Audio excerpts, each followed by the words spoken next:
La comisaría estaba sumida en un silencio pesado, roto solo por el zumbido de una lámpara y el tintineo distante de unas llaves.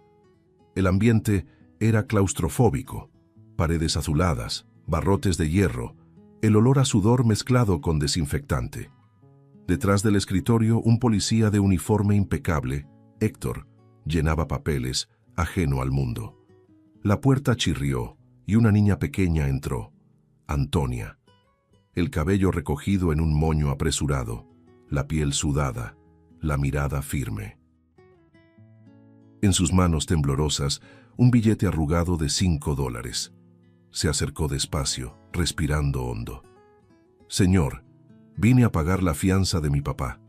Héctor alzó la vista y al verla soltó una carcajada alta, casi teatral. ¿$5?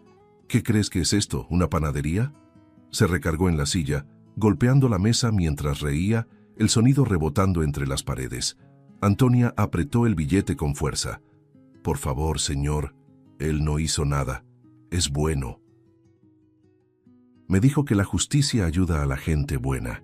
El policía siguió riendo con ironía cruel. ¿Justicia? Niña, la justicia es cosa de adultos, y la mayoría de las veces ni nosotros la entendemos. Ella insistió, los ojos llenos de lágrimas. Entonces usted debería intentar entender con el corazón, no con los papeles. La risa de Héctor se detuvo un instante, pero volvió, ahora más baja, casi burlona. ¿Sabes qué pasa, niña? A veces creemos lo que queremos creer.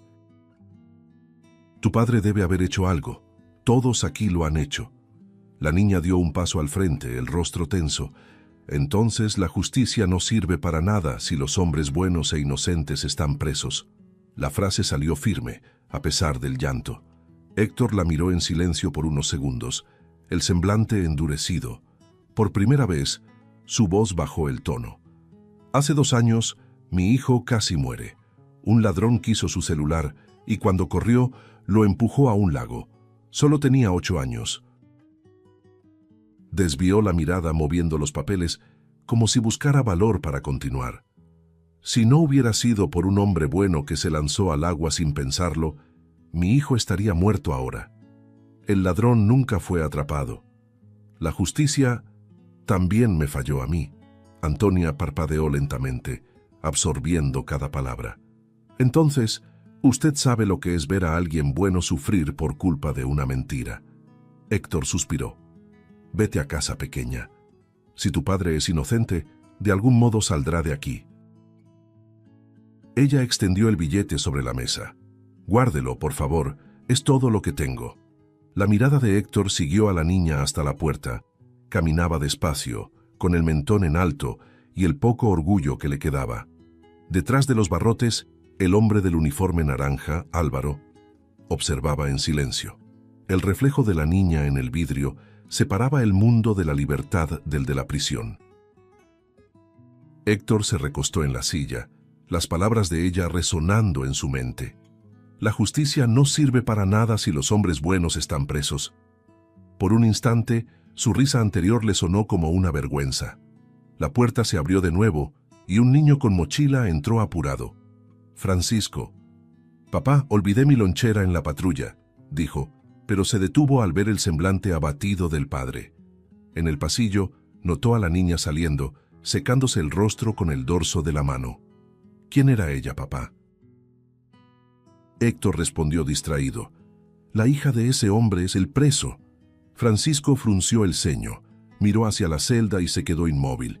«Papá, él, fue ese hombre quien me salvó aquel día en el lago, lo recuerdo, es su rostro». La sangre de Héctor se heló, la pluma cayó de su mano. Giró lentamente hacia la celda, la mirada fija en Álvaro, el padre de Antonia, el mismo hombre que había visto de reojo aquella tarde de pánico. La memoria volvió completa. El cuerpo empapado, el niño tosiendo, la voz ronca del hombre diciendo, «Está a salvo». Ahora, ese mismo héroe estaba tras las rejas, acusado injustamente. El corazón del policía latía desbocado y la vergüenza pesaba como plomo. Afuera, la pequeña Antonia se alejaba, sin imaginar que su fe acababa de encender una chispa en un hombre que, hasta ese momento, creía haberlo visto todo. Esa noche fue demasiado larga para Héctor. El reloj en la pared de la cocina parecía burlarse de él, marcando cada minuto de insomnio. El rostro de la niña, el billete arrugado y la mirada de asombro de su hijo volvían una y otra vez, como fantasmas. «Él me salvó». Las palabras de Francisco resonaban en su cabeza como una sentencia moral. Cuando amaneció, Héctor ya no soportaba el peso. Se puso el uniforme, pero sin el mismo vigor de siempre. La placa en su pecho ahora le parecía una deuda. Entró a la comisaría en silencio, ignorando los saludos de sus compañeros. Ya no era el mismo hombre. El pasillo que llevaba a las celdas estaba húmedo, iluminado por luces frías. El sonido de sus botas resonaba entre las paredes estrechas. Al final, estaba Álvaro con la cabeza erguida, pero con la mirada de quien ya había aprendido a esperar lo peor. Cuando Héctor se detuvo frente a los barrotes, el prisionero simplemente lo observó, sereno, con una dignidad que lo desarmó. El policía carraspeó buscando palabras. «¿Fuiste tú el que salvó a mi hijo? ¿En el lago?» La voz le salió ronca, casi en un susurro. Álvaro asintió lentamente, con los ojos fijos en él. «Sí, señor. Lo haría de nuevo. Solo era un niño». Esa respuesta golpeó a Héctor como una confesión de santidad. No había rencor ni ironía, solo verdad. Se acercó un paso, con las manos temblando ligeramente. «¿Por qué lo hiciste? Pudiste haber muerto». Álvaro esbozó una media sonrisa, cansada pero honesta. «Porque vi el miedo en sus ojos, y ya he visto demasiado miedo en rostros de niños como para dejar que otro se ahogue». El silencio que siguió fue casi sagrado. Por primera vez, Héctor no se veía como una autoridad. Se veía como un hombre falible ante otro más grande que él. Respirando hondo, el policía apoyó las manos en la fría reja. «Ayer, tu hija vino aquí. Traía $5 en la mano. Dijo que era para pagar tu fianza». La expresión de Álvaro se quebró. La mirada se le humedeció, pero sonrió. Ella nunca se rinde, ni siquiera cuando el mundo le dice que lo haga. Héctor bajó la mirada avergonzado. Me reí de ella. Álvaro guardó silencio un momento, luego respondió con calma. Me lo imagino, pero ella tiene el don de hacer que los demás se arrepientan, tarde o temprano. Héctor sintió el peso de las palabras, respiró profundo. Dime, Álvaro, ¿qué fue lo que realmente pasó? ¿Por qué estás aquí? El hombre se acomodó en el banco de cemento, las manos entrelazadas. Porque intenté hacer lo correcto. Trabajé años en esta ciudad y un día vi y oí lo que no debía.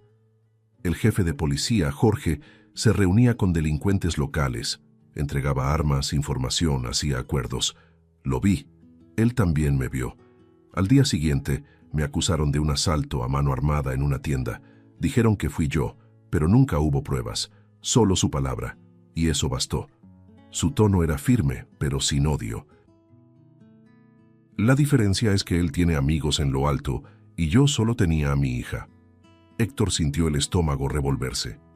El recuerdo de Jorge, con su sonrisa fría y sus discursos sobre lealtad por encima de todo, ahora cobraba otro sentido. ¿Me estás diciendo que Jorge ordenó tu arresto? Álvaro solo asintió. No tengo pruebas, pero sé lo que vi, sé lo que oí, y él sabe que yo sé. El policía dio un paso atrás, dominado por la culpa y el miedo. La corrupción, que siempre le pareció lejana, ahora estaba dentro de las mismas paredes en que trabajaba. Comprendió el tamaño de la red en la que vivía. Por unos segundos, solo se escuchó el goteo del tubo viejo en el techo. Luego, Héctor murmuró, «Nunca lo habría imaginado». Y Álvaro completó, «Nadie lo imagina, hasta que le toca ser la próxima víctima».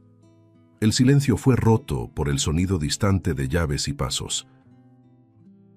Héctor sabía que aquel momento acabaría pronto, pero algo dentro de él ya había cambiado. Cuando se dio la vuelta para marcharse, escuchó la voz de Álvaro, baja pero firme. Créame, señor, la verdad siempre encuentra la manera de salir, aunque tarde. La conversación con Álvaro aún resonaba entre las frías paredes de la celda. Héctor permanecía allí, de pie, inquieto, con la mente ardiendo. Si Jorge realmente está detrás de esto, tu hija podría estar en peligro, dijo en voz baja, casi en un susurro. Álvaro lo miró con preocupación, el corazón acelerado. Ella está sola. No tengo a nadie más. El policía respiró hondo y extendió la mano entre los barrotes. Dime su dirección. Te juro que la protegeré personalmente. Si ese hombre es capaz de tenderte una trampa, no dudará en callar a quien pueda probar la verdad. Álvaro vaciló un momento, la mirada desconfiada. Pero luego, como quien se aferra a una última esperanza, murmuró la dirección. Héctor asintió, decidido. Confía en mí, cuidaré de ella y te traeré de vuelta a casa. El amanecer de ese día parecía diferente. El sol que entraba por las rendijas de la comisaría no traía luz, sino una especie de exigencia silenciosa. Héctor estaba sentado en su escritorio, la mirada perdida en la nada. Los papeles frente a él ya no tenían sentido. La placa reflejaba una claridad molesta, como si le recordara el uniforme que antes simbolizaba honor y ahora lo sofocaba.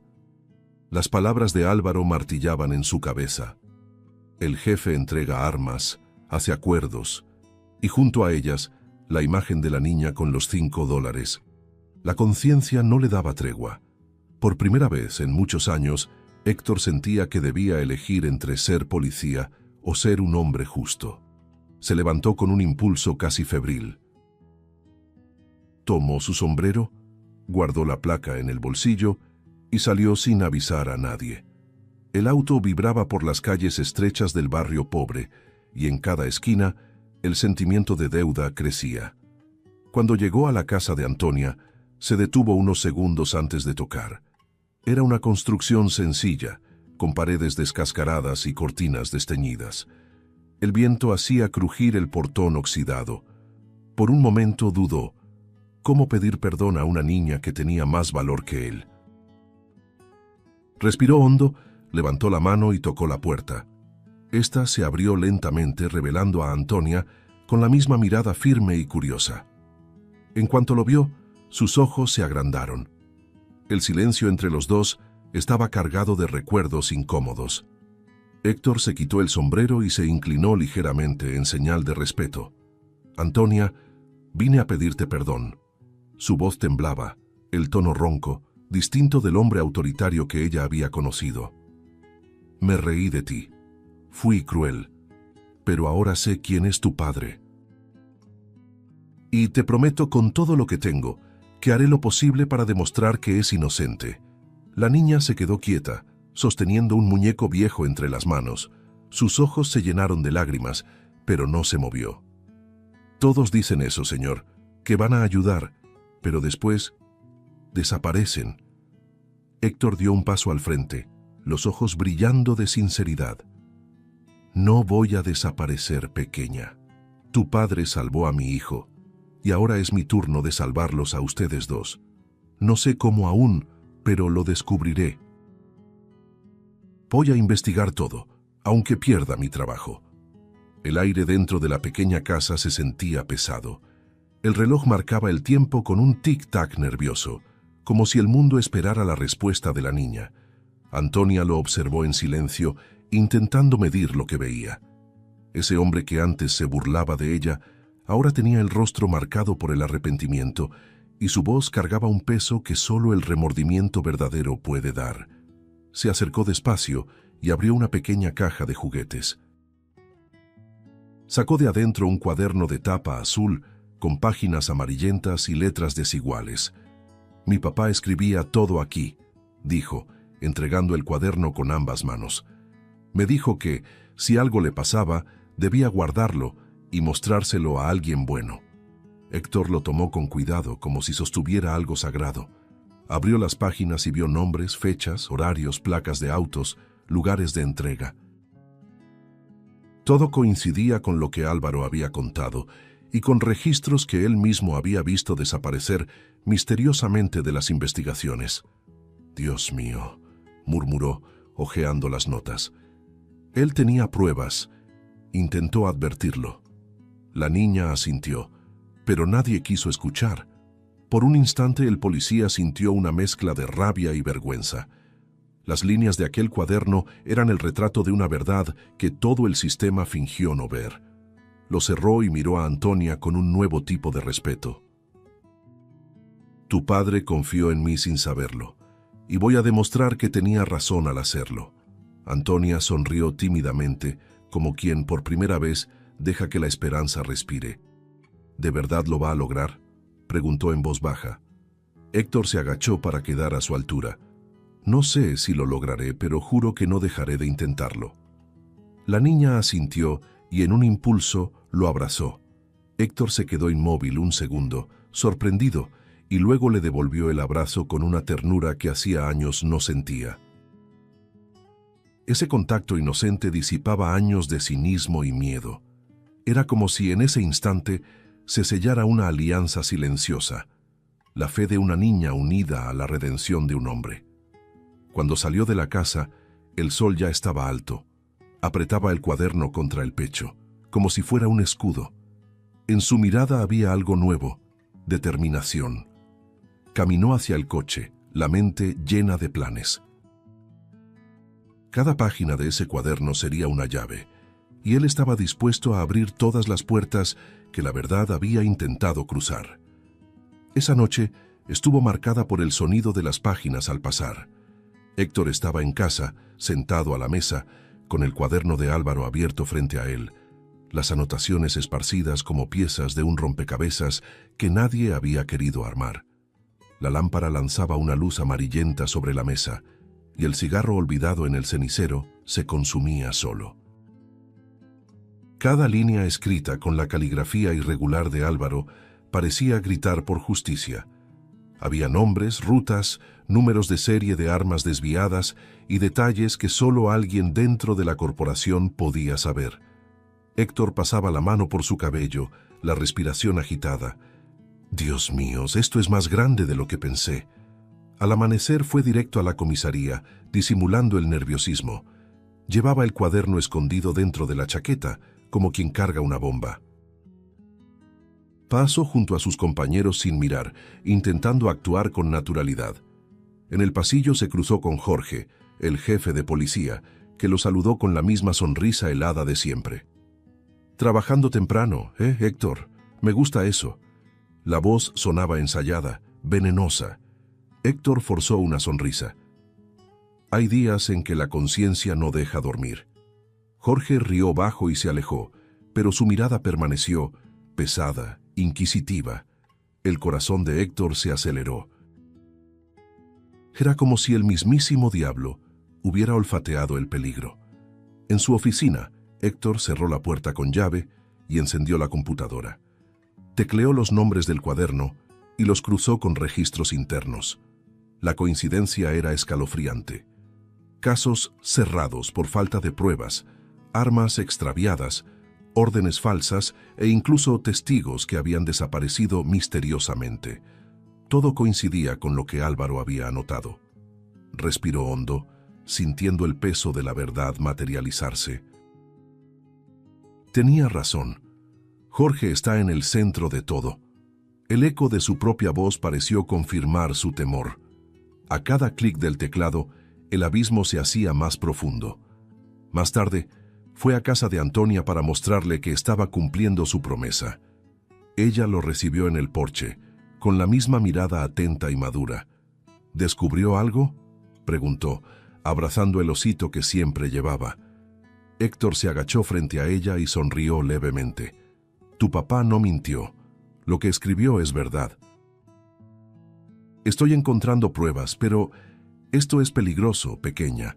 Jorge es un hombre cruel. Necesito que te escondas unos días hasta que todo se resuelva». La niña apretó el osito contra el pecho. «No le tengo miedo. El miedo es lo que nos hace iguales a ellos». La madurez de su voz lo desarmó por completo. De regreso en la comisaría, Héctor comenzó a imprimir copias de los archivos que confirmaban el involucramiento de Jorge. La tensión se sentía en el aire. Miraba constantemente por encima del hombro, consciente de que cualquier paso en falso podía costarle caro. En uno de los registros antiguos encontró algo que lo heló.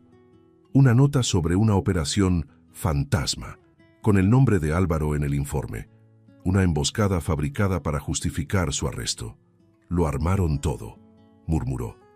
Apretó el papel con tanta fuerza que se arrugó.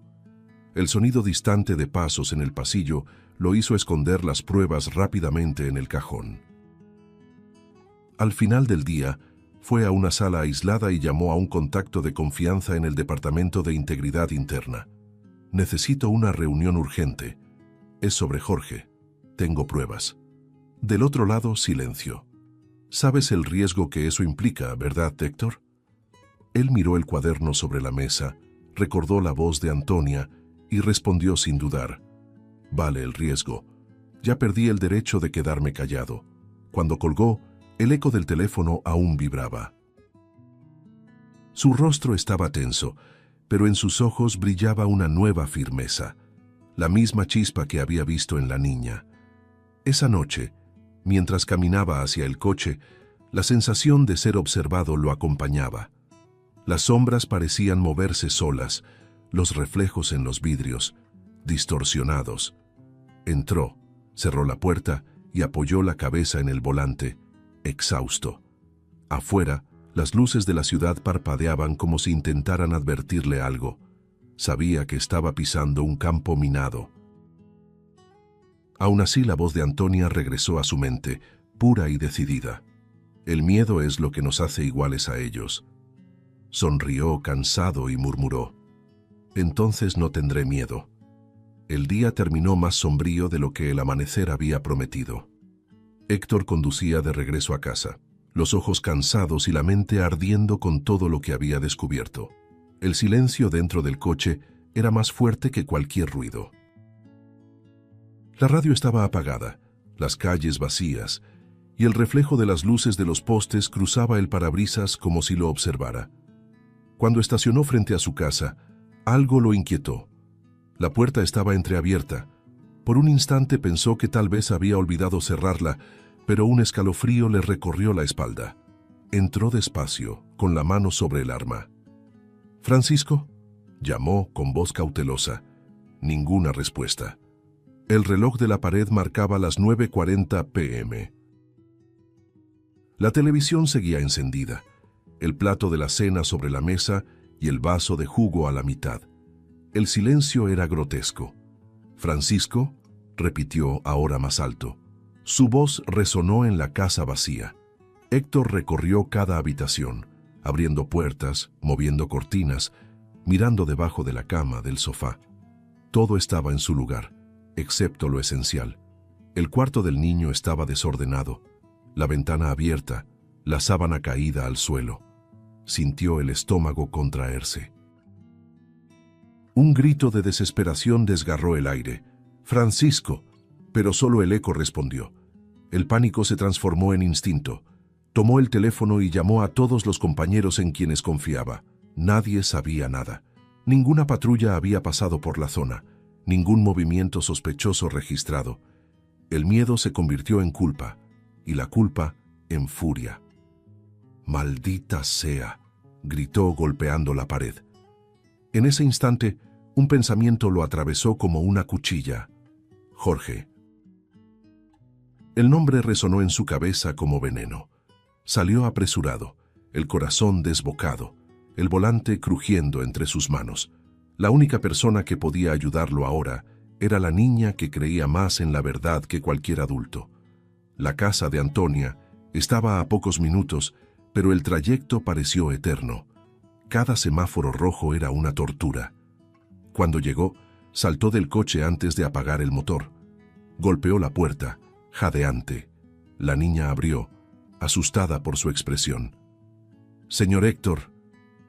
«¿Qué pasó?». Él respiraba con dificultad, la mirada perdida. «Mi hijo, Francisco, desapareció». El silencio cayó como una piedra. Antonia llevó las manos a la boca.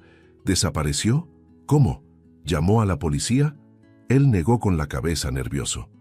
La policía es el problema. Fue Jorge, estoy seguro. La niña lo miró con una mezcla de miedo y valentía. Tenemos que encontrarlo. Puedo ayudar. Héctor sostuvo sus hombros con firmeza. No, no lo harás. Ella intentó insistir. Pero yo puedo.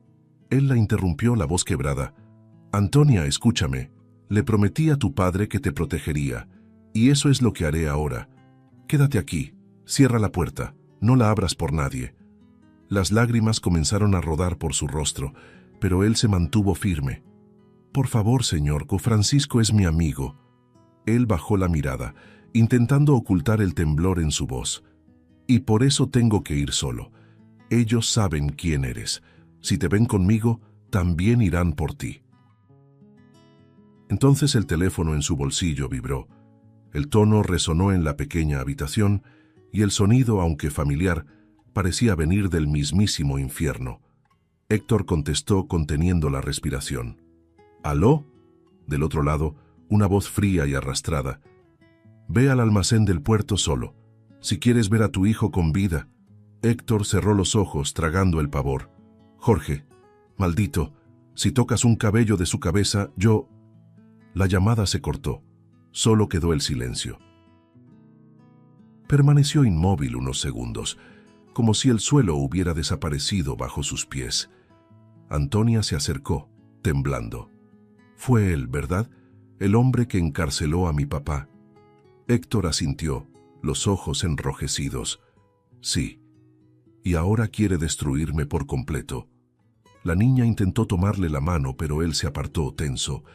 Prométeme que te quedarás aquí, Antonia. Cierra puertas y ventanas. No confíes en nadie, ni siquiera en quien diga ser de la policía. Ella dudó, pero asintió con lágrimas contenidas. Héctor respiró profundo, sacó el arma del cinturón y revisó el tambor. Su mirada, antes cansada, era ahora la de un hombre a punto de cruzar el infierno. Al salir, miró hacia atrás. La niña estaba en la puerta, abrazando con fuerza su osito, los ojos brillando bajo la luz del poste. «Vuelve con él, por favor», susurró. Héctor asintió con un gesto firme y desapareció en la oscuridad. El motor del coche rugió, cortando la noche. La carretera estaba casi desierta cuando Héctor salió de casa. El motor del coche rugía bajo, mezclado con el sonido distante de truenos que se acercaban en el horizonte. La lluvia fina comenzó como un murmullo, hasta que el parabrisas se convirtió en una superficie viva de gotas y reflejos. Conducía tenso, los dedos apretando el volante hasta que los nudillos se pusieron blancos. En cada curva, la imagen de su hijo amordazado tomaba forma en su mente, como si ya supiera lo que estaba a punto de encontrar. El miedo latía en su pecho, pero era el silencio de la carretera lo que más lo aterrorizaba. Un silencio que parecía observar. Cuando el almacén finalmente apareció frente a él, recortado por la luz de los relámpagos, el escenario parecía sacado de una pesadilla. El letrero oxidado se balanceaba, gimiendo con el viento, y las paredes descascaradas reflejaban la luz intermitente de los postes. Los charcos en el suelo espejeaban el cielo tormentoso. Héctor apagó el motor, y el sonido cesó de golpe. Solo quedó el zumbido distante de los cables eléctricos y el golpeteo de su propio corazón. Permaneció quieto unos segundos, observando. Cada instinto le gritaba que no entrara, pero el instinto de padre habló más fuerte. Abrió la puerta con cuidado. El chirrido del metal resonó de manera perturbadora. Sacó el arma del cinturón, respiró hondo y empezó a caminar. El suelo mojado crujía bajo sus botas. Cada paso parecía un pacto con el peligro. «Estoy aquí», gritó, su voz rebotando entre las estructuras vacías. No hubo respuesta, solo el goteo constante del agua en las tuberías, un sonido monótono, casi hipnótico. La lámpara colgante se balanceaba lentamente, proyectando sombras que danzaban en las paredes. Cada movimiento del aire hacía parecer que alguien lo observaba desde un rincón oscuro. Héctor dio 2 pasos más, el corazón desbocado. Entonces, un chasquido, un sonido seco detrás de él. Se giró de inmediato, pero antes de poder reaccionar, algo pesado golpeó su nuca. El mundo giró, la vista se nubló. Intentó apoyarse en la pared, pero el suelo lo recibió con violencia. El metal frío tocó su mejilla. Después de eso, solo oscuridad. Una oscuridad espesa, sofocante, donde el tiempo dejaba de existir. Cuando despertó, la cabeza le latía. Un hilo de sangre le corría detrás de la oreja. Estaba atado, las manos amarradas detrás del cuerpo con una cuerda que le cortaba la piel. El olor del lugar era fuerte, óxido, moho y gasolina. Tardó unos segundos en acostumbrar la vista a la penumbra, y entonces lo vio. Francisco. El niño estaba a pocos metros, amordazado, las lágrimas cayendo por su rostro, el cuerpo temblando de frío. «¿Qué hijo?» intentó decir, pero la voz se le quebró. El chico levantó los ojos, y el sonido ahogado que salió de su boca fue el peor que un padre puede escuchar. De las sombras surgió una silueta, el sonido de pasos lentos y pesados, acompañado de un silbido casual, casi alegre. Jorge apareció, el rostro parcialmente iluminado por la lámpara que oscilaba sobre ellos. El cigarro colgaba de sus labios, y su sonrisa era un corte fino y cruel. «Ah, Héctor», puntual como siempre. Caminaba despacio, golpeando el suelo con la punta de la bota, como quien saborea su poder. ¿Sabes qué es lo que más me gusta de gente como tú? La previsibilidad. Siempre creen que pueden cambiar el mundo, y terminan muriendo intentándolo. Héctor lo miró con odio contenido. «Suelta a mi hijo, Jorge. Él no tiene nada que ver con esto». El jefe de policía soltó una risa baja, burlona.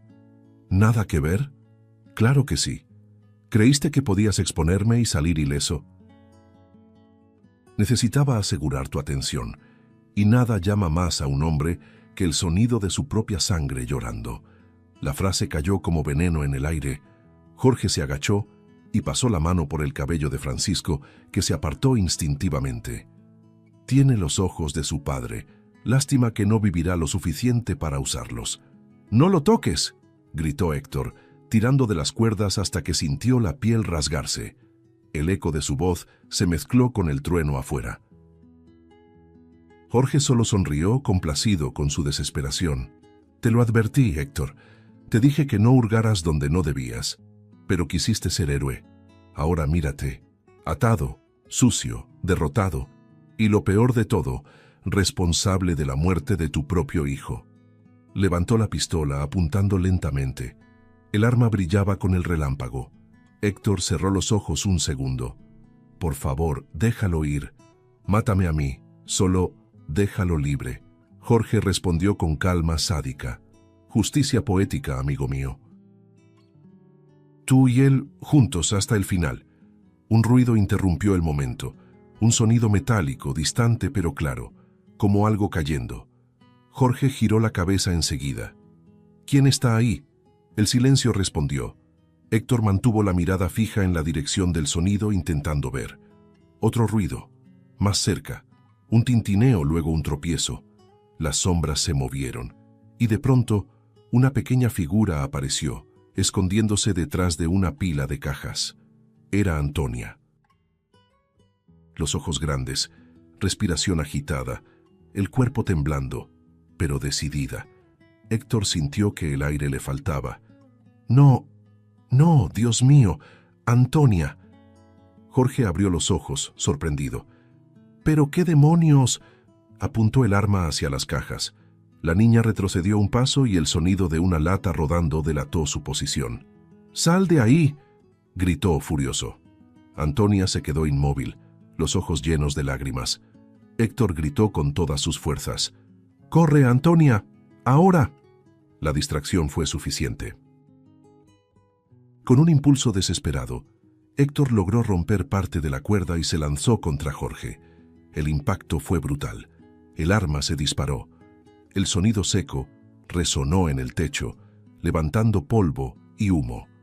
Los dos rodaron por el suelo, el choque retumbando como un trueno dentro del almacén.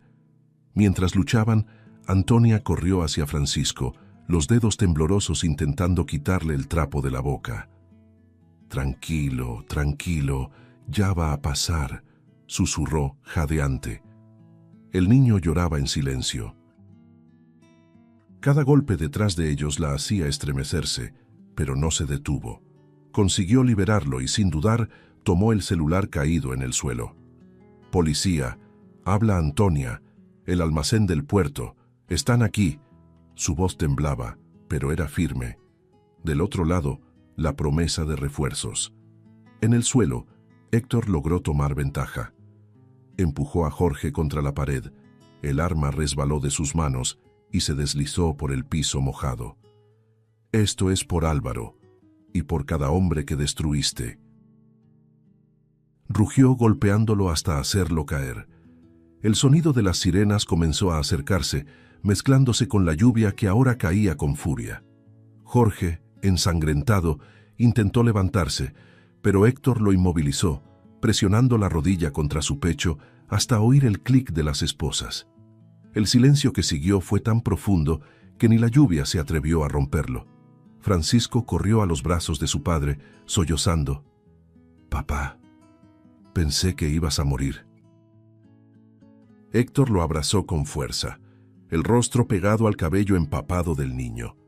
«Nunca, hijo, nunca dejaría que eso pasara». Antonia observaba desde lejos, respirando con dificultad, las manos sucias de polvo y lágrimas.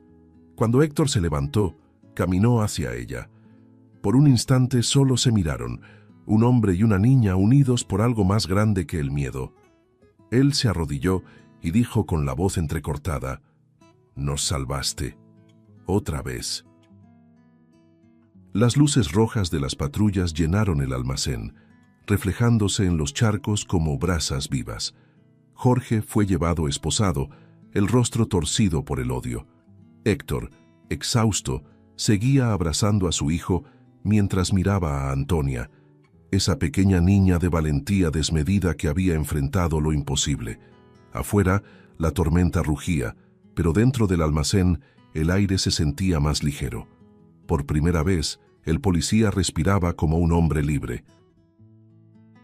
Y en el fondo, la mirada de la niña dejaba claro: la justicia aún no había terminado, pero la esperanza sí había renacido. El sol de aquella mañana parecía diferente, más tímido, más lento, como si el mundo entero se estuviera recuperando de una larga noche de tormenta. La comisaría estaba en silencio cuando Héctor llegó, exhausto, con la ropa aún marcada por la sangre y la lluvia. El cuaderno de Álvaro descansaba bajo su brazo, protegido como una reliquia. Al pasar por el pasillo, todas las miradas se volvieron hacia él. Ningún sonido, ningún comentario, solo respeto y quizás un poco de temor. El héroe improbable caminaba sobre el mismo suelo donde la injusticia había florecido durante tanto tiempo. Ahora era allí donde empezaría a morir. Héctor entró en la oficina del fiscal y colocó el cuaderno sobre la mesa, junto con todos los documentos que había reunido. Las pruebas están ahí. Jorge dirigía una red dentro de la corporación. Álvaro fue encarcelado injustamente. El fiscal lo observó en silencio, pasando las páginas una por una.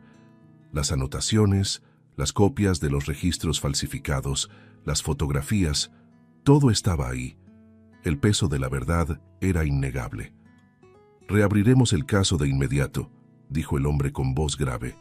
Héctor solo asintió, sintiendo la garganta apretarse. Por un instante notó que sus manos temblaban. Era su cuerpo reaccionando al alivio que su alma aún no sabía aceptar. Horas después, el portón del presidio se abrió. La luz inundó el patio y Álvaro apareció escoltado por 2 agentes. Su mirada buscaba algo, alguien, y entonces la vio. Antonia. La niña corrió hacia él, el cabello volando, el rostro cubierto de lágrimas y alegría. «¡Papá!». Su grito desgarró el silencio. y todos los presentes se detuvieron para presenciar la escena. Álvaro se arrodilló y la recibió en sus brazos con fuerza, como si temiera soltarla y perderla otra vez. «Sabía que volverías, papá», dijo ella sollozando, «y tú fuiste más fuerte de lo que jamás imaginé», respondió él, besándole la frente con la voz entrecortada. Héctor observaba desde lejos, apoyado en su coche, las manos en los bolsillos. El viento golpeaba su rostro, trayendo el olor de la libertad y del arrepentimiento. Francisco estaba a su lado, sosteniendo su mano. «Papá, fue ella quien nos salvó, ¿verdad?», preguntó el niño, mirando a la pequeña. Héctor sonrió, cansado. «Así es. A veces Dios envía a los ángeles en tamaños pequeños». Francisco sonrió de vuelta, inocente, sin entender del todo. Pero Héctor lo sabía. Aquella niña había hecho lo que ni él ni todo el sistema policial fueron capaces de hacer: devolverle la humanidad a un hombre perdido. Mientras padre e hija se abrazaban, un grupo de periodistas comenzó a acercarse, pero Héctor levantó la mano, pidiendo que esperaran. Caminó hacia Álvaro y se detuvo frente a él. Por un segundo, ninguno de los dos dijo nada. Entonces Héctor sacó su placa del bolsillo y se la extendió. «Esto no vale nada si no sirve para proteger a gente como tú». Álvaro tomó la placa, lo miró a los ojos y respondió: «A veces la justicia necesita hombres que aprendan a ver con el corazón». Héctor asintió, los ojos húmedos. El gesto era pequeño, pero cargaba el peso de una redención silenciosa. Antonia, aún abrazada a su padre, miró a Héctor y sonrió. «Le dije que lo lograría». Él se arrodilló frente a ella, devolviéndole la sonrisa. «Creíste cuando nadie más lo hizo. Eso fue lo que salvó a todos». Ella negó suavemente con la cabeza. «No fui yo, señor. Fue la verdad. Nosotros solo la ayudamos a salir». Las palabras de la niña cruzaron el aire como poesía. Por un momento el mundo pareció detenerse, y el tiempo se inclinó ante aquella inocencia. Ese instante no era solo el final de una lucha, era el comienzo de algo nuevo. Unos días después, la ciudad parecía otra. El cielo estaba despejado, las calles llenas de gente, y un murmullo de expectativa flotaba en el aire. Frente al edificio del ayuntamiento, una multitud se reunía bajo el sol de la mañana. Banderas y carteles hablaban de justicia, de esperanza, de nuevos comienzos. En el centro se había montado un pequeño escenario adornado con flores blancas y cintas. Héctor, ya sin uniforme, esperaba al lado de Álvaro y de Antonia. Francisco sostenía la mano de su padre, orgulloso. Era un día sencillo, pero cargado de significados que ninguna ceremonia podría expresar del todo. El alcalde subió al micrófono, el rostro serio y conmovido. «Hoy, nuestra ciudad recuerda que la justicia no empieza en los tribunales.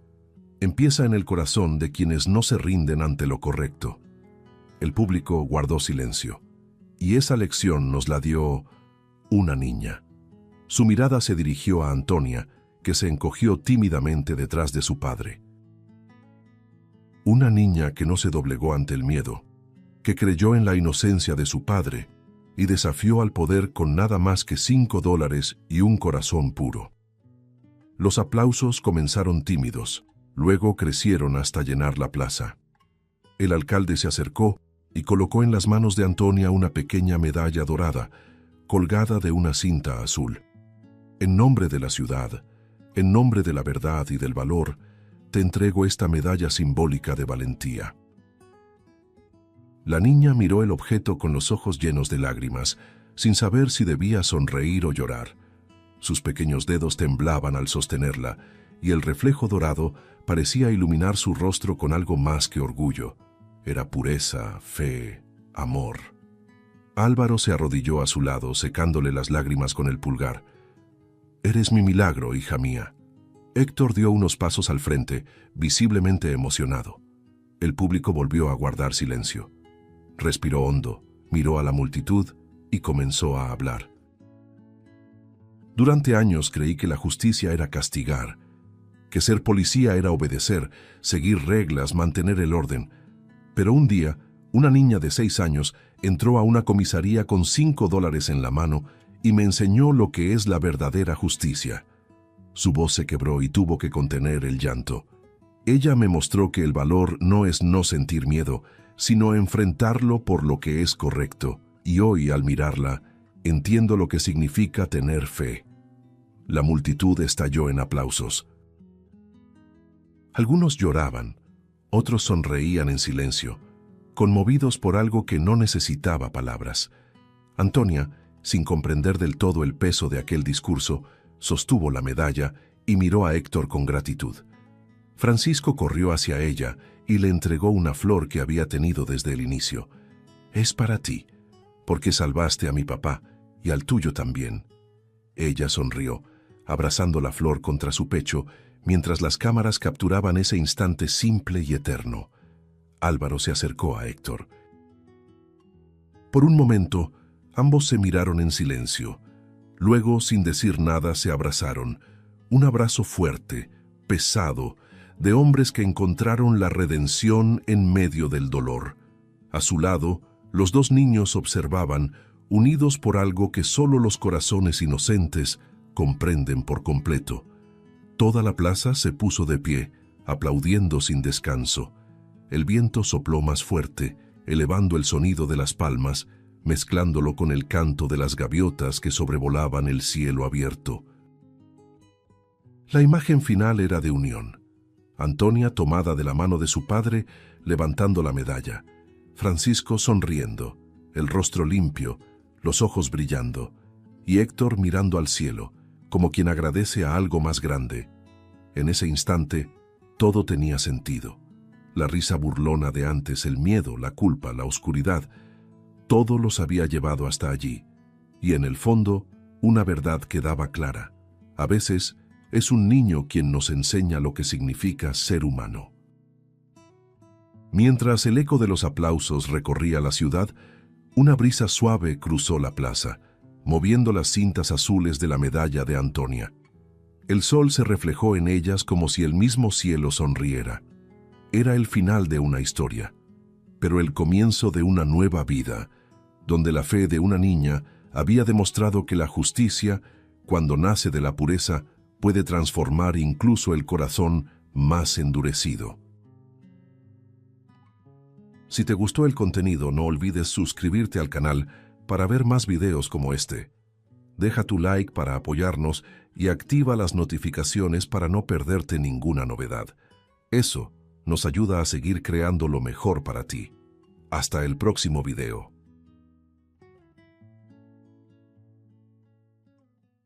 La millonaria pegaba carteles de su hijo desaparecido cuando escuchó una vocecita detrás de ella decir: «Mi papá puede encontrar a tu hijo». No lo creyó. Ya había escuchado demasiadas promesas, hasta que preguntó quién era el padre de aquella niña, y sintió que el suelo desaparecía bajo sus pies. Lucía era conocida en todo el país como la millonaria que había transformado su fortuna en una de las mayores fundaciones dedicadas al bienestar infantil. La institución que ella presidía ofrecía refugio, protección y una canalización responsable de niños hacia familias adecuadas dentro del sistema de adopción, siguiendo criterios extremadamente rigurosos. Bajo su liderazgo, cientos de pequeños encontraban hogares preparados, acompañados por equipos técnicos especializados. Su hermano mayor, Gustavo, era su mano derecha en ese proceso selectivo, alguien en quien confiaba con los ojos cerrados. Todo en ella inspiraba control, precisión, autoridad. Hasta 6 meses atrás. Desde el día en que su hijo, Ezequiel, un niño de 10 años, se evaporó de la mansión a plena luz del día, sin ruido, sin testigos, sin una sola puerta forzada. Desde entonces, Lucía vivía con un hueco en el pecho. La desaparición transformó a la mujer imponente en alguien que se movía como si cargara un peso invisible. Despertaba con la sensación de que Ezequiel la llamaría al doblar el pasillo, pero solo encontraba silencio. «¿Dónde estás, mi amor?». pensaba mientras arreglaba una mesa de desayuno que nadie más ocupaba. Las noches eran aún peores, porque el sueño traía sueños, y los sueños traían esperanza, una esperanza cruel que terminaba cuando despertaba y se daba cuenta de que el niño aún no había regresado. Pero todos los días, sin excepción, Lucía trazaba una ruta por las calles pegando carteles como quien se niega a aceptar lo imposible. Aquella mañana, el viento soplaba con fuerza, esparciendo los mechones sueltos de su cabello impecablemente recogido. Lucía fijaba otro cartel en la parada del autobús, con las manos temblando levemente, cuando escuchó una vocecita. «Tiene una sonrisa bonita». Se giró rápido, esperando a algún curioso habitual, pero encontró a una niña de unos 7 años, con una expresión dulce y una mirada demasiado atenta para su edad. La niña sostenía un paquete arrugado de galletas y observaba el póster como si estuviera frente a una pintura importante.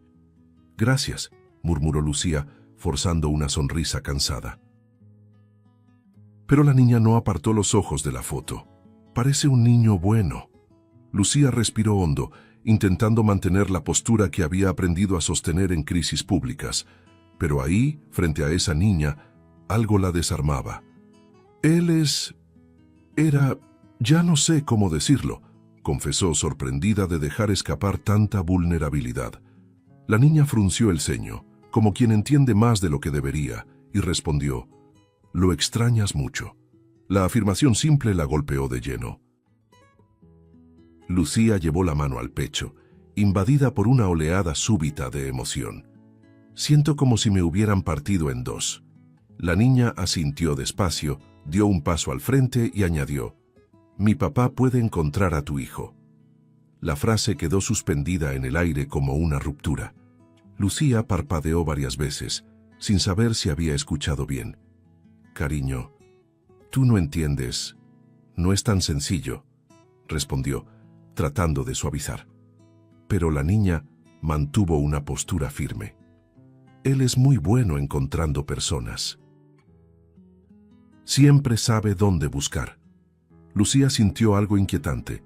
Esperanza, miedo, incredulidad, todo mezclado. «¿Y cómo se llama?», preguntó más por impulso que por creencia. La niña respondió con naturalidad: «Antonio».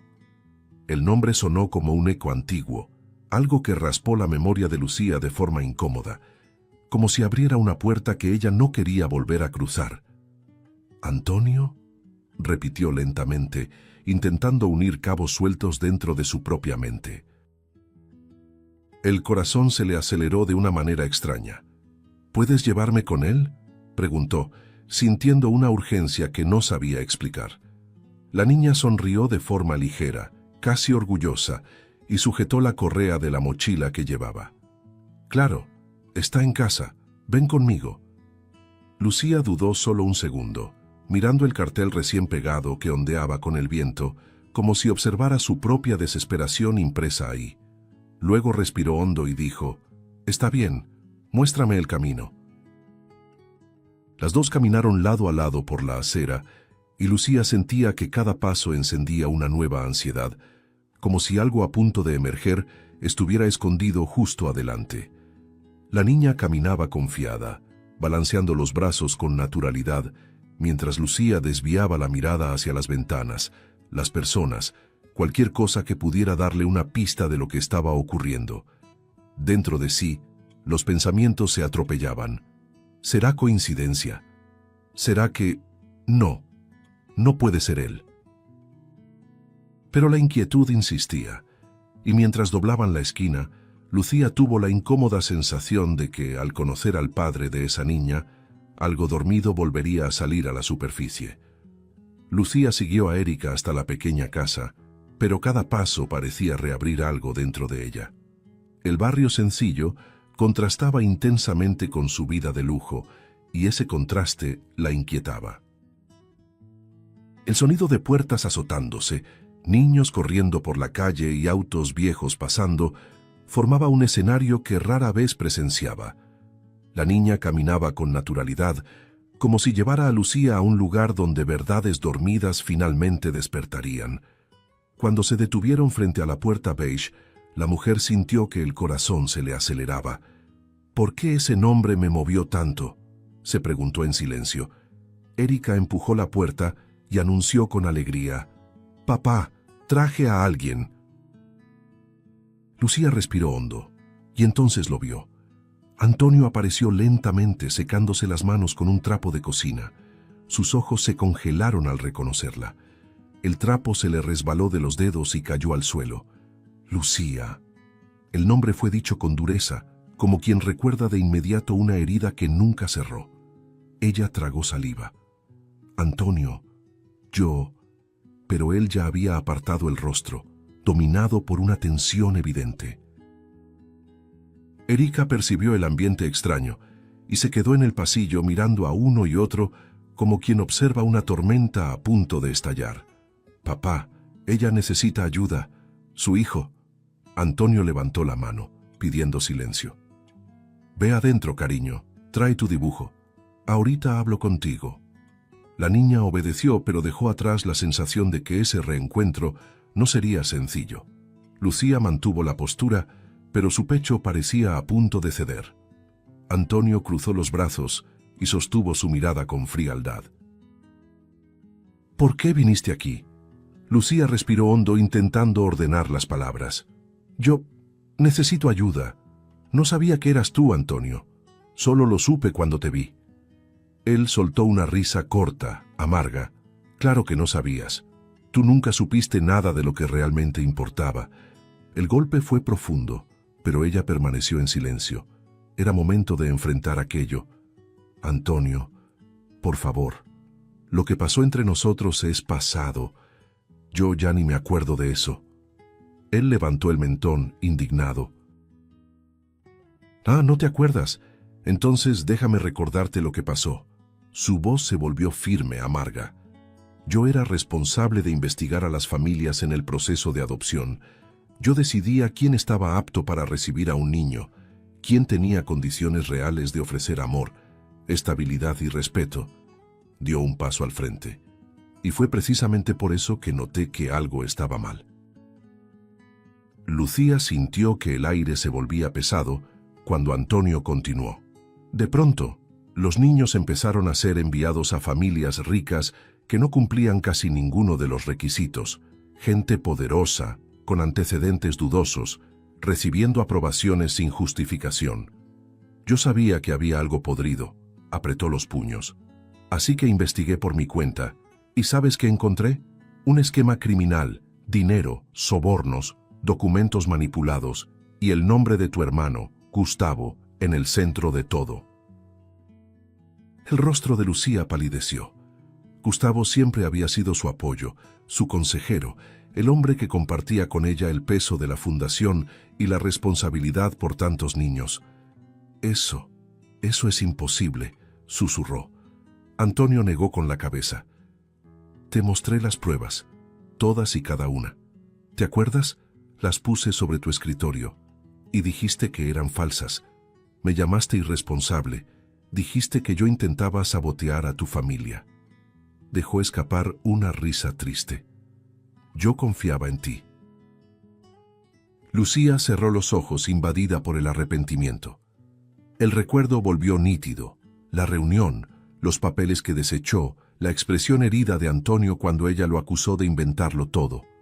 «Yo me equivoqué», murmuró, pero él continuó, firme. «Me despediste. Lanzaste mi reputación a los lobos. Salí en los titulares como investigador corrupto. Perdí el trabajo, amigos, todo. Pasé años reconstruyendo mi vida, solo, mientras cuidaba de mi hija». Las palabras golpeaban como latigazos. «Antonio, por favor», dijo ella con la voz temblorosa. «Sé que te herí, pero mi hijo, Ezequiel, desapareció. Hace 6 meses. Me despierto y me duermo con este dolor. Si hay cualquier posibilidad de que me ayudes, cualquier posibilidad, por favor, deja el pasado atrás». Él dio un paso atrás, lleno de rabia e incredulidad. «¿Crees que así funciona? ¿Que solo es pedir? Yo ya no confío en ti». Lucía sintió que los ojos le ardían. Te lo suplico, dijo, casi sin voz. Antes de que Antonio respondiera, Erika apareció en el pasillo sosteniendo un papel de colores. «Papá, ayúdala». La niña miró a Lucía, luego al cartel del niño asomando en la bolsa de la mujer. Nadie debería perder a un hijo, ni siquiera por un día. El hombre cerró los ojos, como si absorbiera el impacto de esa verdad simple dicha por una niña. El dibujo que Erika sostenía, un sol sonriente junto a dos figuras, parecía un recordatorio doloroso de aquello que él protegía con todas sus fuerzas. Antonio finalmente respiró hondo, largo, como quien debe decidir algo que cambiará su propio destino. Su mirada se posó en la sonrisa de Ezequiel en el cartel, un niño que no tenía culpa de nada, un niño que necesitaba ser encontrado. La mandíbula se le tensó. «Está bien», dijo al fin en voz baja. «Te voy a ayudar». Lucía llevó la mano al rostro, sorprendida por el alivio que la invadía. Pero había algo en la mirada de Antonio que dejaba claro una cosa: ese acuerdo no borraba nada. Solo habría un camino peligroso e inevitable. Antonio trabajó en las primeras horas de la investigación con una intensidad que recordaba a alguien intentando corregir un error que no había cometido. Sentado frente a la mesa abarrotada de papeles, examinaba documentos con el ceño fruncido, anotaba detalles, tachaba hipótesis, retrocedía y avanzaba de nuevo, como si estuviera reconstruyendo un rompecabezas que ya conocía. Lucía, de pie a su lado, observaba cada movimiento con una sensación de peso en el pecho. Cuando él finalmente levantó uno de los formularios y murmuró, «No, otra vez esto», ella sintió que el estómago se le hundía. El nombre impreso en la parte superior parecía gritarle de vuelta, «Gustavo». La sola visión de esas letras sacó a la superficie algo para lo que no estaba preparada. Con cada nuevo documento que Antonio sacaba de la pila, un nuevo golpe alcanzaba a Lucía.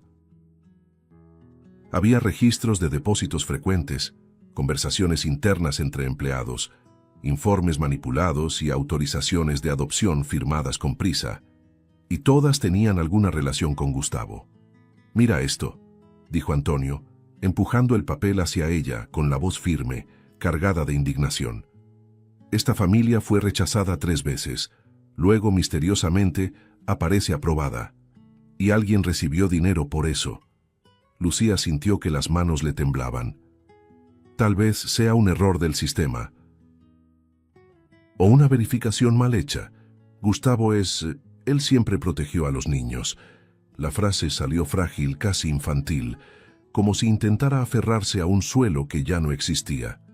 Erika, sentada en una esquina de la sala, coloreaba su dibujo con concentración, pero de vez en cuando levantaba la mirada atenta a los adultos. Parecía percibir el ambiente denso, como una niña que siente lo que no se dice. Antonio respiró profundo, girando una pluma entre los dedos. «Lucía, ¿te estás escuchando?» Los mismos patrones aparecen otra vez, las mismas familias ricas comprando caminos que deberían ganarse con criterios, y siempre el nombre de él en medio. Arrojó sobre la mesa una serie de comprobantes, todos con cantidades elevadas. Es dinero, es intercambio de influencias, no es un error. Lucía negó con la cabeza, dando un paso atrás. No puede ser eso. Gustavo dedicó su vida al albergue, a la fundación, a las personas. Él sería incapaz. Pero su voz fallaba mientras las evidencias formaban un muro imposible de ignorar. Su rostro mostraba confusión, dolor y negación al mismo tiempo. «Conozco a mi hermano desde niña. Él cuidó de mí. Cuidó de tantos niños. Estás interpretando mal». Antonio apretó los labios frustrado. «Eso fue exactamente lo que dijiste la última vez. Y mira a dónde me llevó». La mención del pasado lo hizo cerrar la carpeta con fuerza. «No voy a vivir esta pesadilla otra vez». Se levantó recogiendo algunos papeles con movimientos bruscos. «Aquel día yo también traje pruebas, y tú me acusaste de falsificarlo todo. Dijiste que quería manchar a la fundación. Lucía sintió que la vergüenza le subía por el cuerpo como fuego. Estaba equivocada. Lo sé ahora. Antonio soltó una risa corta y amarga. ¿Ahora? ¿Solo porque tu mundo se vino abajo? ¿Solo porque ahora es tu hijo el que está involucrado? Sus palabras eran filosas, pero cargadas de un dolor real. Tomó la carpeta, caminó hacia la puerta y concluyó. No voy a repetir este ciclo. Buena suerte en tu búsqueda. La frase abrió un vacío dentro de Lucía. Corrió hacia él y sujetó su brazo con una fuerza que ni ella sabía que tenía. Antonio, por favor, no te vayas. Si te vas, lo pierdo todo otra vez. Él se giró lentamente, con el rostro marcado por una mezcla de indignación y dolor antiguo. No confío en ti, Lucía. Ella sintió que el aire se le escapaba. Entonces no confíes en mí. Confía en lo que siempre hiciste, en lo que siempre defendiste. Confía en que hay un niño en peligro. Por un largo instante, silencioso, el mundo pareció detenerse.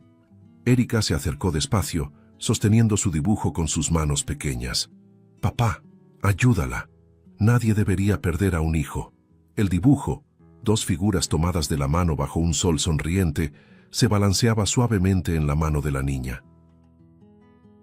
Antonio miró el cartel de Ezequiel pegado en la pared, la sonrisa del niño congelada en el papel. Respiró hondo, como si necesitara arrancar algo del pecho antes de hablar. Voy a continuar, pero no por ti. Sus ojos se fijaron en la imagen del niño. Por él, la investigación tomó un ritmo acelerado. Ahora que Antonio había decidido continuar, aunque no por Lucía, sino por el niño desaparecido, se sumergió de lleno en los archivos internos de la fundación y en los datos que había logrado reunir a lo largo de los años. Lucía observaba, con el corazón oprimido, cada expresión de sorpresa, rabia u horror que se dibujaba en el rostro de él mientras surgían nuevas pruebas. La mesa se convirtió en un campo minado de documentos. Estados de cuenta bancarios, correos electrónicos impresos, notas de empleados, autorizaciones de adopción firmadas con prisa. Todo apuntaba a una misma conclusión que crecía, sombría, en el aire de la sala.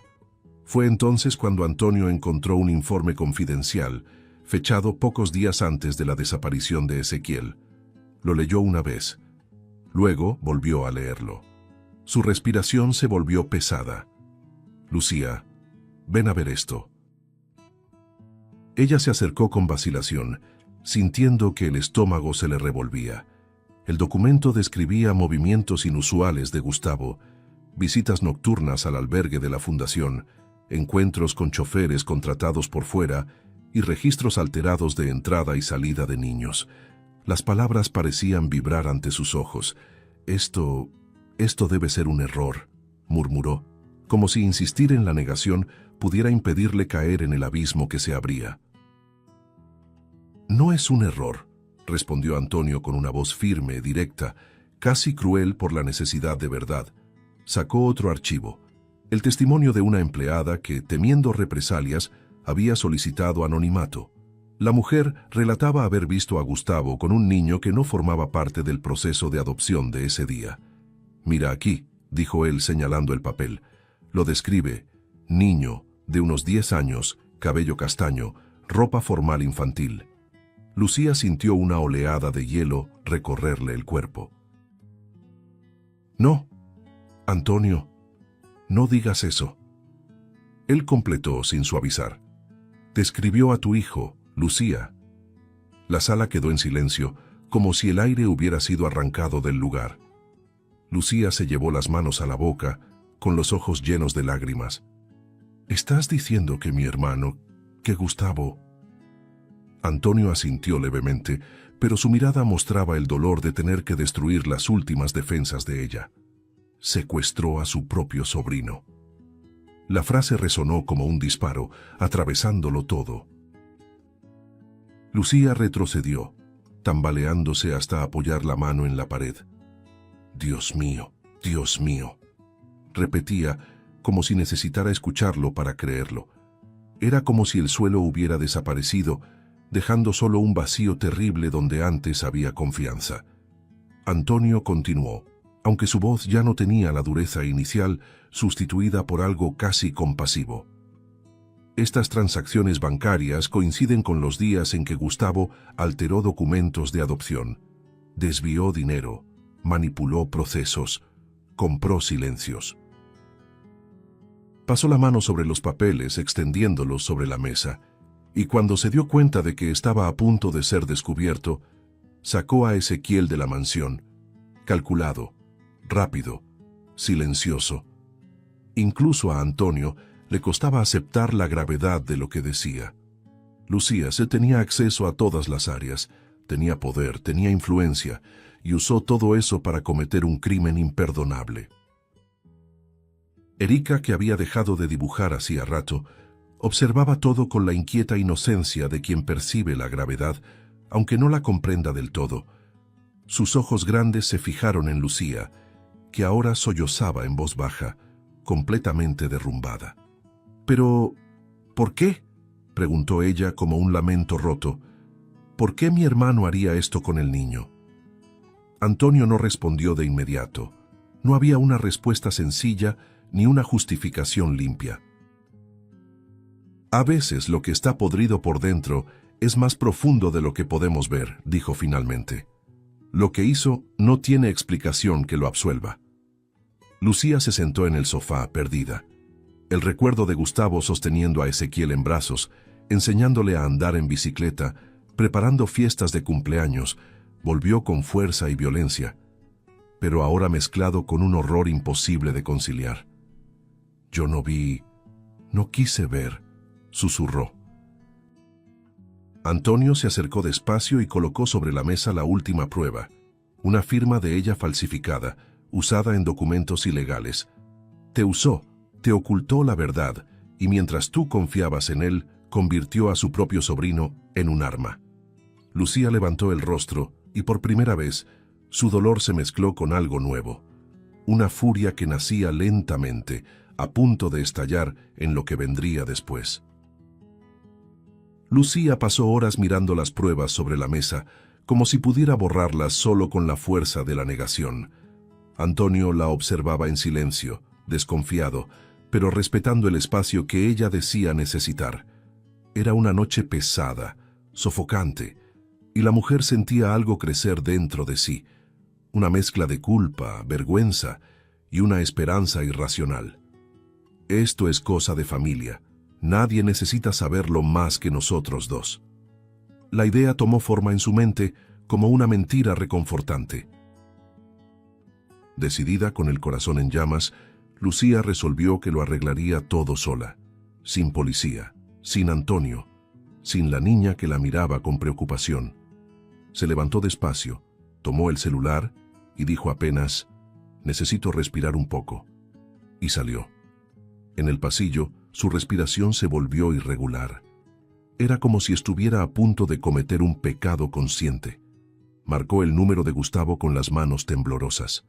Él contestó demasiado rápido, como si estuviera esperando esa llamada. «Lucía, por fin». Su voz llegó melosa, cargada de un peso calculado. «Escuché que tú descubriste algunas cosas». Ella cerró los ojos, intentando mantener la firmeza.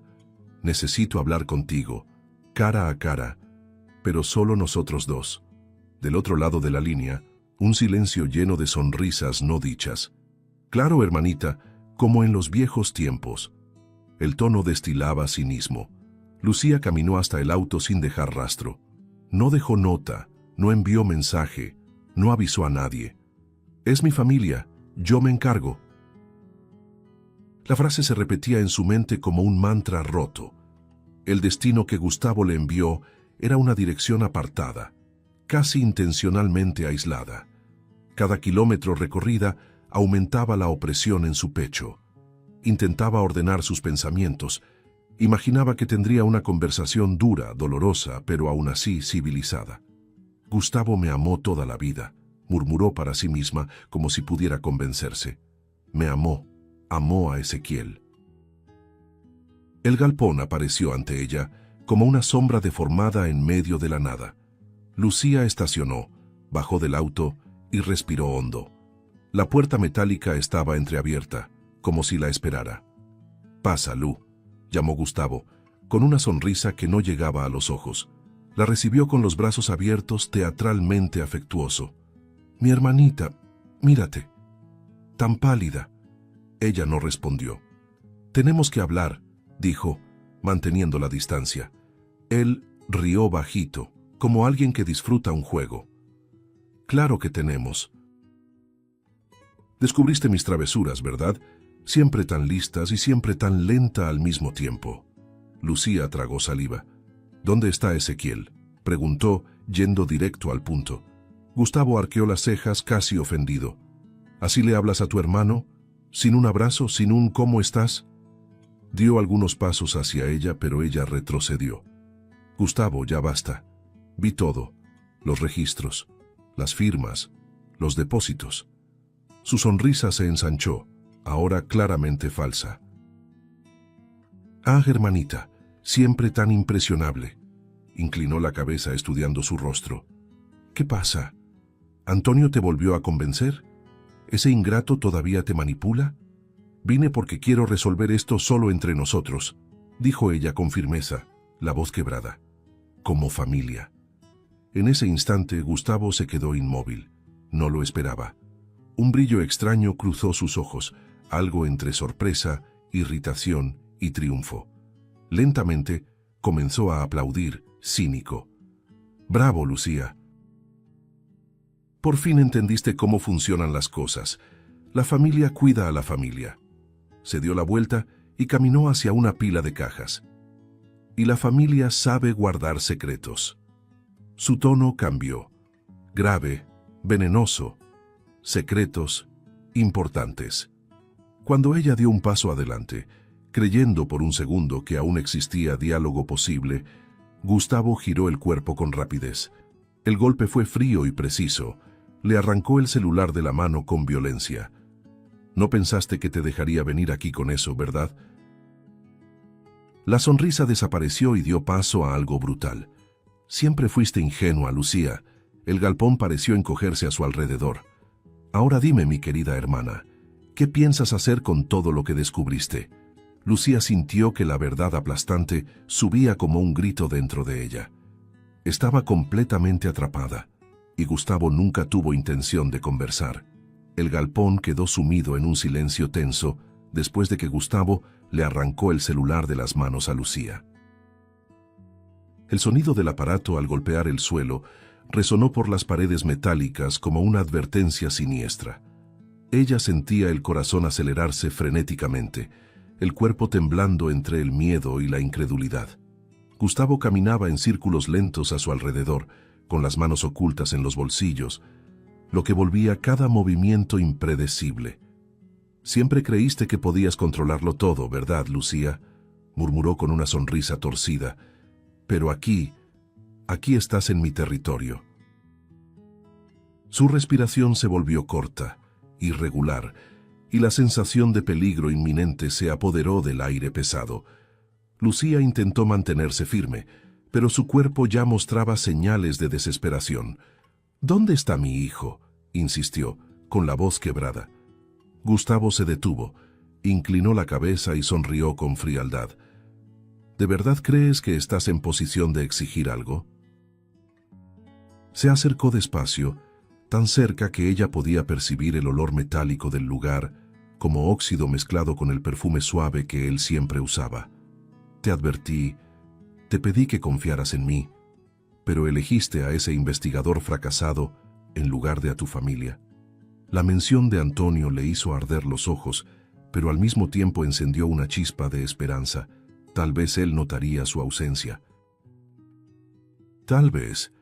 El galpón crujía con el viento, pero otros sonidos comenzaron a mezclarse en el ambiente. Pasos en algún punto del fondo, una sombra moviéndose entre las cajas, una respiración corta. Lucía abrió los ojos con sorpresa. «¿Ezequiel?», susurró intentando ver a través de la penumbra. Gustavo soltó una risa baja y cruel. «Ah, ¿entonces ahora sí te acordaste de que tienes un hijo?». Movió una caja pesada y detrás de ella aparecieron cuerdas sueltas, sábanas sucias y marcas en el suelo. Señales claras de que alguien había estado ahí recientemente. Lucía se llevó la mano a la boca, sintiendo que todo su cuerpo se debilitaba. ¿Le hiciste daño?, preguntó con voz frágil. Eso no te corresponde saberlo, respondió Gustavo, apartando la mirada, disimulado. Mientras tanto, a kilómetros de distancia, Antonio caminaba de un lado a otro en la sala de su casa, inquieto. Algo no estaba bien. Erika lo observaba con los ojos muy abiertos, sosteniendo el dibujo que había hecho antes. «Papá, ¿dónde está Lucía?». Él intentó disimular la preocupación, pero su hija lo percibía todo. Dijo que necesitaba respirar. Erika negó con la cabeza. Los niños tienen una sensibilidad que no necesita explicaciones lógicas. Salió triste. Tú también te pones triste cuando escondes algo. Antonio se detuvo y miró a la niña. ¿Qué quieres decir, Erika? Ella señaló la mesa. Su celular, ese no está ahí, salió sola. Y en ese instante la inquietud se transformó en certeza. Antonio tomó su propio celular e intentó llamar a Lucía, pero la llamada iba directo al buzón de voz. 1, 2, 3 veces. No puede ser, murmuró, apretando el aparato con fuerza. Erika le tomó el brazo con su manita cálida. Papá, ella tiene miedo. Yo lo sé. La mirada de la niña era tan seria que parecía ver más allá de las paredes. Antonio entendió que ya no había tiempo para dudar. Abrió la puerta con brusquedad. Vámonos. Erika abrió los ojos con sorpresa. ¿Yo voy? Él asintió. No voy a dejarte sola ahí. Tú sientes las cosas. Aprendí a confiar en eso.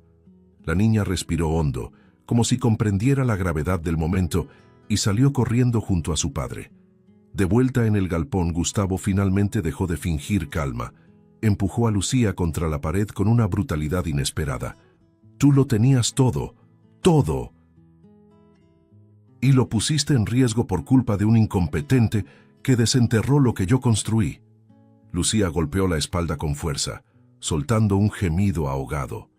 La sensación de vulnerabilidad era paralizante, pero el instinto de madre, el instinto de proteger a un niño, a su propio hijo, despertó una fuerza inesperada dentro de ella. Tú eres un monstruo, susurró entre dientes. Gustavo sonrió. No. Yo soy alguien que entendió cómo funciona el mundo. Acercó su rostro al de ella. Y ahora tú también lo vas a entender. De pronto, un ruido metálico cortó el silencio del galpón. Gustavo se giró de inmediato. Lucía sintió que el corazón se le salía del pecho. Había alguien allí. La puerta lateral se abrió de golpe, haciendo vibrar la estructura metálica.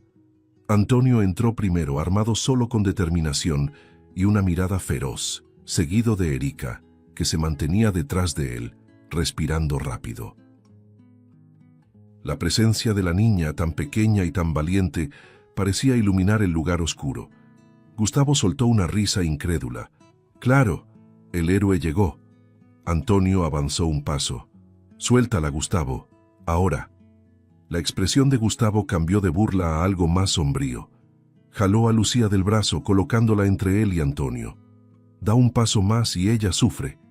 Antonio se quedó inmóvil, evaluando la escena con precisión.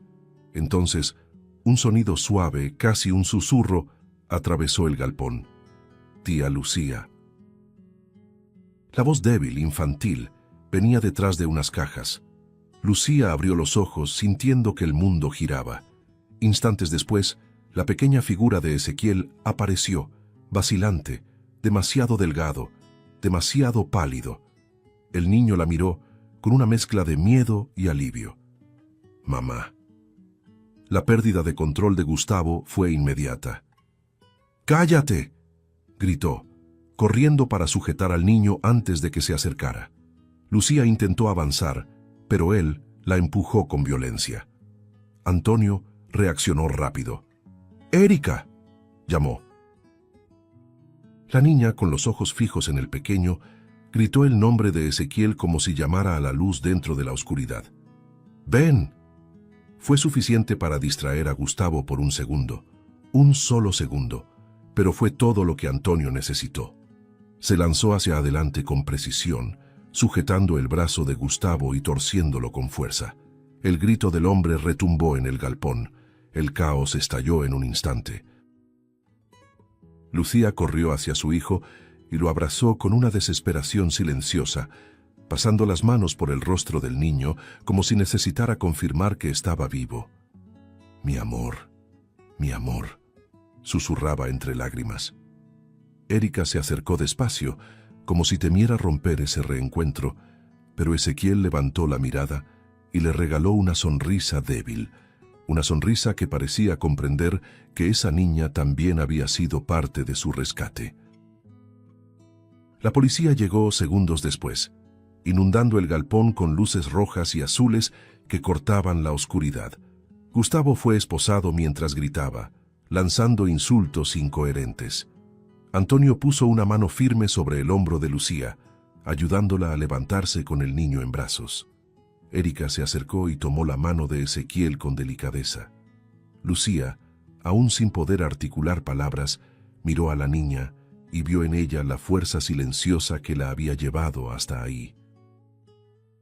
Y fue en ese instante, entre sirenas, lágrimas y alivio, cuando Lucía comprendió que la línea entre la tragedia y la salvación a veces depende del soplo de valentía que nace de la voz de una niña. Las primeras horas después del rescate fueron un borrón en la mente de Lucía. Sostenía a Ezequiel como si temiera que volviera a evaporarse frente a sus ojos.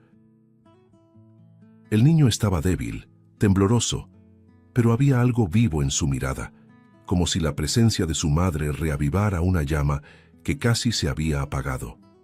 En el hospital, mientras los enfermeros examinaban al pequeño, Lucía permanecía sentada en el sillón junto a la camilla, aferrando su mano con una fuerza casi desesperada.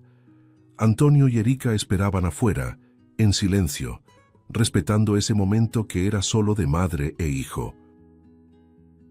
Y por primera vez en meses, Lucía podía respirar sin sentir que el pecho se le rompía. A la mañana siguiente, cuando el sol apenas se levantaba, Lucía recibió la llamada que lo cambiaría todo. El país entero quería una declaración. El caso del secuestro, sumado a la implicación directa de Gustavo, un nombre conocido y respetado, había estallado en los medios.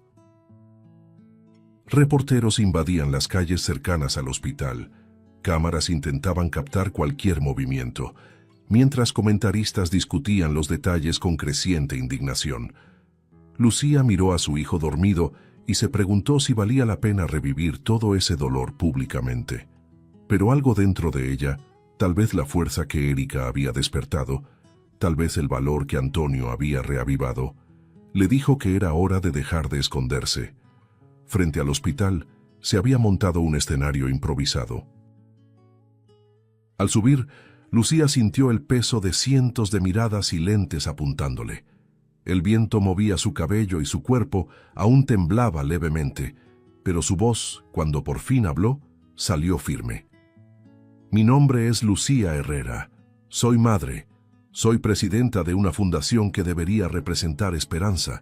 Se hizo un silencio pesado. Respiró hondo. Y fallé. Las palabras resonaron como un trueno. Fallé cuando ignoré señales. Fallé cuando dejé que el amor fraternal me cegara. Fallé cuando destruí la reputación de un hombre inocente. Buscó a Antonio entre la multitud. Él bajó la cabeza, conmovido. Lucía continuó, con los ojos llenos de lágrimas, pero con la postura firme. Mi hermano, Gustavo Herrera, manipuló procesos de adopción, corrompió el sistema y secuestró a mi hijo. La gente contuvo el aliento. Y todo eso solo fue posible porque yo elegí no ver. Elegí dudar de la verdad cuando me fue presentada. Hoy le pido perdón al país, pero sobre todo... Giró hacia Antonio, cuya presencia parecía anclar ese momento. Le pido perdón al hombre que intentó proteger la fundación, a los niños y a mí, incluso cuando yo lo destruí. Antonio dio unos pasos al frente, pero se mantuvo discreto, con las manos en los bolsillos, el rostro atravesado por recuerdos que regresaban con fuerza. Los flashes capturaban cada detalle. Lucía volvió a alzar el micrófono. Testificaré a su favor. Diré toda la verdad. Él no es corrupto. Es íntegro. Es lo que la fundación debió haber sido. Un murmullo recorrió a la multitud. En un gesto inesperado, Lucía sacó de su bolso un documento, una copia de la firma falsificada que Gustavo había usado. Esto se utilizó para destruir la carrera de un hombre honesto, y esto se acaba hoy. El momento se transformó en algo que resonaría en todo el país. Los periodistas escribían frenéticamente mientras las transmisiones iban en vivo. Lucía, sin embargo, no hablaba para las cámaras, hablaba para su hijo, para los niños que siempre quiso proteger y, sobre todo, para sí misma. Su voz se suavizó al añadir: la verdad duele, pero es lo único capaz de sanar lo que fue roto. Una lágrima rodó por su rostro, pero su postura se mantuvo firme.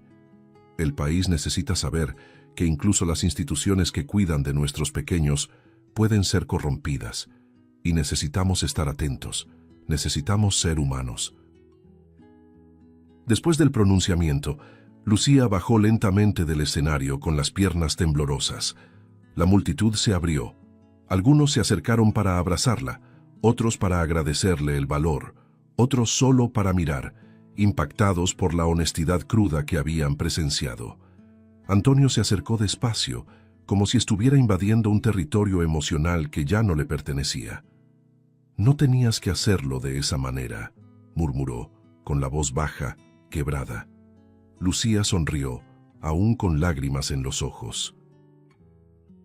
«Sí tenía. Por ti, por mi hijo, por los niños que confié en manos equivocadas».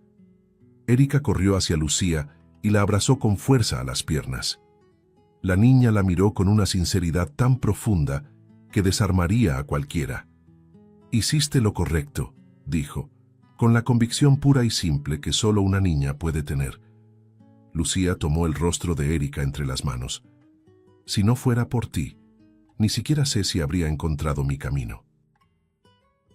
Erika sonrió tímidamente y apoyó la frente en la de ella antes de volver junto a su padre. La prensa seguía lanzando preguntas, pero Lucía no respondió más. Ya había dicho lo esencial. Se había quitado un peso antiguo del pecho, aquel que cargaba desde el día en que permitió que Gustavo destruyera la integridad de quien intentaba proteger el sistema. Su cuerpo estaba cansado, pero su alma comenzaba, por primera vez en mucho tiempo, a sentir un hilo de paz. Era como si la verdad, aún dolorosa, hubiera abierto espacio para algo nuevo. Mientras los tres regresaban al interior del hospital, Antonio miró discretamente a Lucía. En su rostro, aún marcado por lágrimas, había algo distinto, una serenidad recién nacida. Comprendió que, pese a todo, ella se estaba reconstruyendo frente a sus propios ojos, no como millonaria, no como presidenta de una fundación, sino como alguien que por fin entendía el valor de la verdad y la vulnerabilidad. Y sin decir una sola palabra, Antonio supo que aquello, ese momento, era apenas el inicio de algo profundo, silencioso y transformador. El sol de la tarde iluminaba el nuevo espacio de la fundación, ahora reformado y reconstruido sobre bases éticas. Antonio caminaba por los pasillos con pasos firmes, recibiendo saludos de empleados emocionados al ver su nombre finalmente restaurado. Era como si cada pared cargara una segunda oportunidad. Lucía, a su lado, observaba todo con una mezcla de orgullo y humildad. «Parece que el mundo está respirando de nuevo», murmuró ella. Antonio sonrió, discreto. «No el mundo, Lucía, tú». En el jardín recién inaugurado, Erika y Ezequiel corrían sobre el pasto, riendo como si el pasado se hubiera disuelto en el aire. El niño aún se recuperaba, pero su alegría parecía más grande que cualquier sombra dejada por el secuestro. Al verlo correr, Lucía sintió que el corazón se le calentaba como no le pasaba desde hacía mucho tiempo. «Mamá», gritó Ezequiel, levantando una flor amarilla. «Mira lo que encontré». Ella se agachó y lo abrazó, sintiendo ese pequeño cuerpo lleno de vida y esperanza. «Es hermosa, mi amor», respondió besándole la frente. Antonio observaba la escena con una expresión serena. Erika se acercó a él y le tomó la mano. «Papá, lo hicimos, ¿verdad?», preguntó con voz suave. Él miró a su hija emocionado. «Hiciste más de lo que imaginas, pequeña». La niña sonrió y apoyó la cabeza en su brazo. El viento recorría el jardín como un susurro nuevo, cargado de sensación de comienzo. Allí, en ese espacio, 2 niños habían cambiado el destino de 2 adultos rotos. Ezequiel corrió hacia Antonio y se detuvo frente a él, tímido pero decidido. «Tío Antonio, gracias por salvarme». La sinceridad de su voz hizo que Antonio tragara saliva. Se agachó para quedar a la altura del niño. «No lo hice solo, campeón. Tu valentía ayudó mucho».